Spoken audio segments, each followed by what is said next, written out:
நேயர்களுக்கு வணக்கம். இன்றைய பதிவில் நம்ம என்ன பார்க்க போறோம் அப்படின்னா, அறிவியல் மாமேதை பதிவு தான் புதன்கிழமை அப்படின்றதுனால இன்னைக்கு ஒரு நல்ல நாள் அப்படின்னு சொல்லலாம். என்ன அப்படின்னா 2024 போய் 2025ஆம் ஆண்டு பிறந்துடுச்சு.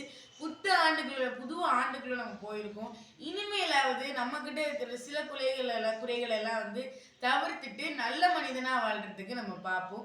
அதே மாதிரியே இந்த மாதிரி இருக்கிற இந்த சூழ்நிலையில எப்பவுமே நியூ இயர்னா ஒரு கொண்டாட்டம் இருக்கும். கொண்டாட்டத்துல முக்கியமா ஒரு ஜூஸ் இருக்கு அப்படின்னா அது நான் இப்ப சொல்ல போற ஜூஸ் தான். அதான் கொக்கோ கோலா இருக்கும். ஆனா அந்த கொக்கோ கோலா எப்படி வந்துச்சு, அதை யார் கண்டுபிடிச்சா, அந்த அறிவியல் மாமேதை பத்தி தான் இன்னைக்கு நம்ம இந்த பதிவுல பார்க்க போறோம். என்ன அப்படின்னா, இந்த அறிவியல் மாமேதை சிறிய வயதிலிருந்து வளர வளர இவருக்கு வந்து தலைவலி அப்படின்றது, அவருக்கு ஒற்றை தலைவலி அப்படின்றது சின்ன பிள்ளையில இருந்து அவருக்கு ரொம்ப கஷ்டத்தை கொடுக்குற ஒரு வழியா இருந்தது. அதனால இதை தீர்க்கறதுக்கு எவ்வளவோ மருந்து கொடுத்தாங்க. ஆனா அவருக்கு தீரவே இல்லை. உடனே சரி இதுக்கான மருந்தை நம்ம தான் தயாரிச்சுக்கணும் அப்படின்னு அவருடைய இளைஞர் பருவத்துல, வாலிப பருவத்துல அவர் முடிவெடுக்கிறாரு.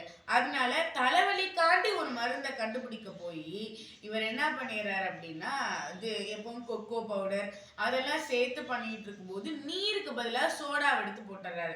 ஏமா சோடா திண்ம நிலையில இருக்கும், நீர் திரவ நிலையில இருக்கும், இதுக்கு கூட ஏன் வித்தியாசம் தெரியாது அப்படின்னு நீங்க கேட்டீங்கன்னா, அவருக்கு வந்து சொன்னோம்ல அந்த மயக்கத்துல எதை போடுறதுன்னு தெரியாம சோடா எடுத்து போட்டாரு. போட்டதுக்கு அப்புறமா அது குடிச்சு பார்க்கும்போது அது ஒரு விதமான டேஸ்ட்டை கொடுக்குது. என்னடா அது இவ்வளோ நல்லா இருக்கு, இது மக்கள்கிட்டையும் கொண்டு போகணும்னா இன்னைக்கு வரைக்கும் கொக்கோ கோலாவை நிறையா பேருக்கு இன்னைக்கும் ரொம்ப பிடிச்ச ஒரு ட்ரிங்க்ஸு, அதாவது ஒரு குளிர்பானமாகவே இருக்கு அப்படின்னு சொல்லலாம். ஏன் அப்படின்னா நமக்கு என்னவோ தெரியல, அவர் தலைவலிக்காண்டி மருந்து கண்டுபிடிச்சு பெற்றோர்களுக்கு தலைவலியை உண்டாக்கிட்டாரு. ஏன்னா குழந்தைகள் எல்லாம் ஆசைப்பட்டு வாங்கி குடிக்கிற ஒரு கொக்கோ கோலா இதை இப்படி யதார்த்தமா கண்டுபிடிச்சு இன்னைக்கு வரைக்கும் உலகத்துல நம்பர் 1 குளிர்பான பிராண்டா இருக்கிற இந்த கொக்கோ கோலாவை யார் கண்டுபிடிச்சாருன்னு கேக்குறீங்க? அவர் தாங்க ஜான் பெம்பர்டன் அப்படின்றவரு.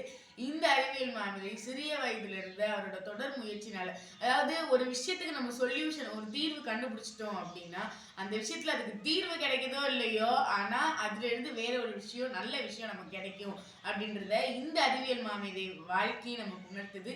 இதே மாதிரியே நமக்கு இருக்கிற குறைகளுக்கெல்லாம் தீர்வை கண்டுபிடிச்சு புது புது விஷயங்களை கண்டுபிடிச்சு இந்த உலகுக்கு அறிமுகப்படுத்துவோம் என்று கூறி உங்களிடம் வருவது நான் உங்கள் திஷா திரவியராஜ், ஊராட்சி ஒன்றிய நடுநிலைப்பள்ளி சவாய்ப்பட்டியில் நான் 8ஆம் வகுப்பு பயின்று.